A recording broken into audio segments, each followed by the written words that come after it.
आणि आषाढी सोहळ्यासाठी लंडनवरून निघालेली जी वारी आहे ती अखेर पंढरपूरच्या जवळ पोहोचलेली आहे आणि आज पंढरीच्या दारी ही वारी पोहोचल्यानंतर पालखी तळावर वारकऱ्यांनी भजन आणि वारकरी खेळाचा आनंद घेतला। लंडन येथून 6 जून रोजी प्रस्थान ठेवलेला हा पालखी सोहळा जवळपास 50 दिवसांचा प्रवास केल्यानंतर 11 देशातून प्रवास पार करत या विठुरायाच्या दारी पोहोचला। लंडनच्या फास्ट आयुष्यातून वारीचा हा अनुभव अतिशय अनोखा, दिव्य आणि समाधान देणारा होता, अशी प्रतिक्रिया या लंडनमधील वारकऱ्यांनी एबीपी माझाशी बोलताना दिली।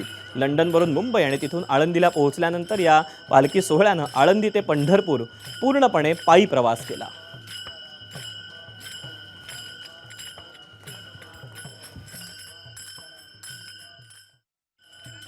खरंच आनंदाचा क्षण आहे की पांडुरंगामुळे आज जगभरातले लोक जोडले गेलेले आहेत। फक्तच भारतातले नाही तर भारताबाहेर युरोपमधले 11 देश आपण ही वारी 6 जूनला प्रस्थान केलं आणि युरोपच्या 11 देशामधून भारतामध्ये आली आणि आळंदीवरून पायी प्रवास करत आता पंढरपूरच्या दिशेने एकदम म्हणजे 5 किलोमीटरच्या अंतरावरती आपण येऊन ठेपलेलो आहोत।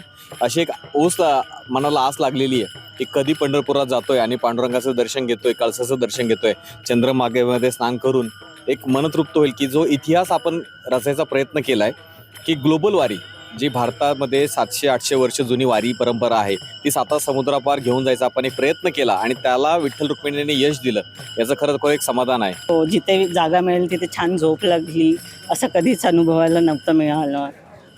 वेगळे नवीन लोक भेटली, त्यांच्याबरोबर राहायला मिळालं, खूप लोक जोडली गेली ह्याच्याबरोबर।